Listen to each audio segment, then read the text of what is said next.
Agriculture is known for its on-farm risks/hazards, and part of that is respiratory health. And predominantly farmers on farm have to deal with dust, vapours, gas linked to agrochemical use. So we play an important role in informing them about protecting their lungs.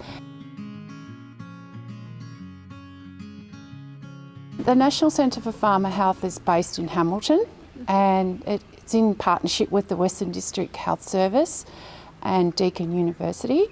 It's predominantly a research centre with the emphasis of farmer health, wellbeing and safety.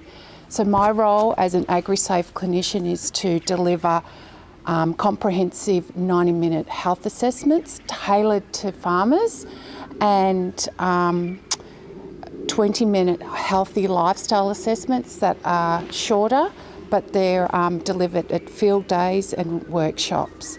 We also play an important role in the space of education and informing medical nursing students and students at school. So we have a wide reach, not only nationally, but internationally with our research and evidence-based practice. As an AgriSafe clinician, my role is to identify the hazard and then inform them on how to protect their lungs moving forward. Sometimes you can't eliminate the hazard on farm, so we then educate them on using PPE to protect themselves and their lung health, because our research has indicated that they are exposed to lung diseases, and that's where, with that evidence-based research, we then implement strategies on how they can protect themselves. Having access to the safety data sheets and actually reading the data sheets before they use any form of agrochemicals and look and identify what is the recommended PPE and identify what are the first line first aid measures that need to be utilised when someone has a spillage or absorbs the chemical. Secondly, it needs to be stored in a well-ventilated storage shed. It needs to be locked, not only to protect their family and their children, but their workers and visitors on farm. All the PPE that they have on farm needs to be readily available. It needs to be stored appropriately with the Australian and New Zealand standards.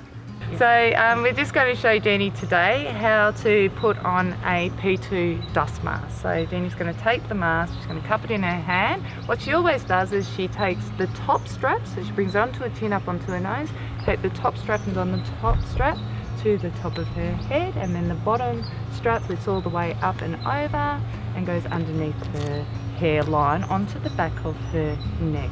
It's always really important to make sure that you get any twists out of the straps, and that the straps aren't sitting on any hair, that it's sitting directly onto the skin. Okay, the next thing that she's going to do is she's just going to mould the nose piece over the nose and out to the side, and then she's going to check if the mask is actually fitting her face, so she's going to perform a fit check. So to perform the fit check, you take your hands, you cup your hands, you place them over the top of the mask, the filter, and you breathe in and out sharply. In and out sharply. And what Jenny wants to feel is pressure behind the mask building up and pressure releasing. When the pressure builds up, it is a positive fit check.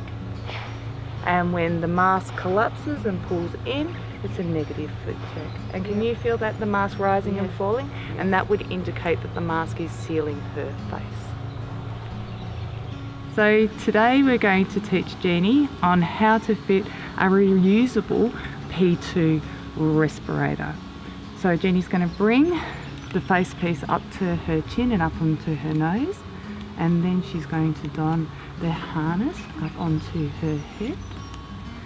Okay, it's sitting there, and then she's going to take her bottom straps, pull them around and connect them at the back.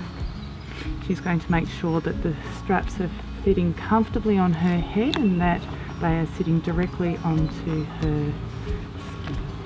She'll make any adjustments to tighten the straps at the top and any adjustments to tighten the straps around her neck.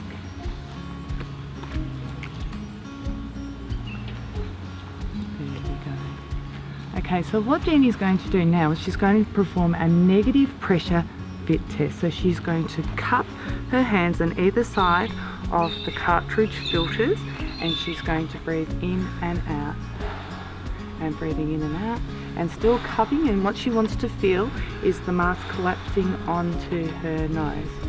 She may even need to bring her heels of her hands to really cover and breathing in and out, and we can see the mask collapse in and out. Now she can also breathe in, hold for 1, 2, 3, 4, 5, 6, 7, 8, 9, 10 and exhale. Perfect. And that has displayed a negative fit check.